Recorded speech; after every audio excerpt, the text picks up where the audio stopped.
ফিরে এলাম বিরতির পর। চিকিৎসায় গাফিলতির অভিযোগ, রোগীকে ভুল গ্রুপে রক্ত দেওয়ার অভিযোগ সামনে আসছে। গঙ্গারামপুর সুপার স্পেশালিটি হাসপাতালের ঘটনা। আশঙ্কাজনক অবস্থায় চিকিৎসাধীন রয়েছেন ওই রোগী। চিকিৎসায় গাফিলতির অভিযোগ, ভুল রক্ত দেওয়ার অভিযোগ সামনে আসছে। রোগীকে ভুল গ্রুপের রক্ত দেওয়ার অভিযোগ সামনে আসছে এবং আশঙ্কাজনক অবস্থায় চিকিৎসাধীন রয়েছেন ওই রোগী। ব্লাড গ্রুপ ভুল হওয়ায় ওই রোগী অসুস্থ হয়ে পড়েন। আশঙ্কাজনক অবস্থায় চিকিৎসাধীন রয়েছেন তিনি।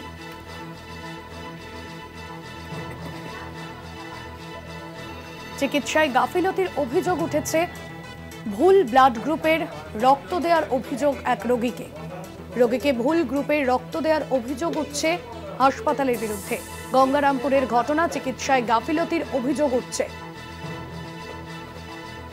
গঙ্গারামপুর হাসপাতালে চিকিৎসায় গাফিলতির অভিযোগ, রোগীকে ভুল ব্লাড গ্রুপের রক্ত দেওয়ার অভিযোগ এবং তারপরেই তিনি আরো অসুস্থ হয়ে পড়েন। আশঙ্কাজনক অবস্থায় হাসপাতালে চিকিৎসাধীন রয়েছেন তিনি এবং এই ঘটনায় তার পরিবারের লোকজন হাসপাতালে চিকিৎসার গাফিলতির অভিযোগ তুলেছেন, যেখানে এক রোগীকে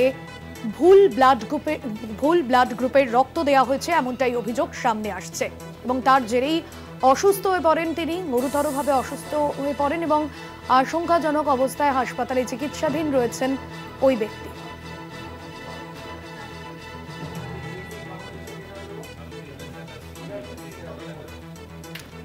রোগীকে ভুল ব্লাড গ্রুপের রক্ত দেওয়ার অভিযোগ সামনে আসছে।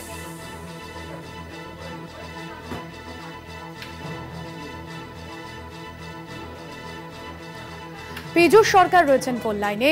পীযূষ, চিকিৎসায় গাফিলতির অভিযোগ উঠছে, কি অভিযোগ করছেন তারা এখনো পর্যন্ত? পরিবারের সদস্যদের কি অভিযোগ? চিকিৎসার জন্য যে অভিযোগ উঠেছে হাসপাতাল কর্তৃপক্ষেরই বা কি বলছে? দেখো, পরিবারের সদস্যরা কিন্তু স্পষ্ট জানিয়েছেন যে রোগীর যে গ্রুপের রক্ত প্রয়োজন সেই গ্রুপের রক্ত না দিয়ে অন্য কোনো গ্রুপের রক্ত কিন্তু তার দেওয়া হয়েছে।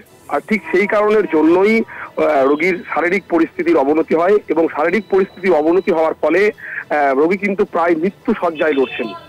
এখন কিন্তু এইচডিইউ যে বিভাগ রয়েছে সেই বিভাগে কিন্তু তাকে ভর্তি রাখা হয়েছে, কিন্তু তার শারীরিক পরিস্থিতি কিন্তু ক্রমশই অবনতির দিকে যাচ্ছে। যদিও চিকিৎসক এবং গঙ্গারামপুর হাসপাতালে যারা আধিকারিকরা রয়েছেন তারা কিন্তু তাকে মালদা মেডিকেল কলেজ হাসপাতালে নিয়ে যাওয়ার একটা প্রক্রিয়া কিন্তু শুরু করেছে। ধন্যবাদ পীযূষ।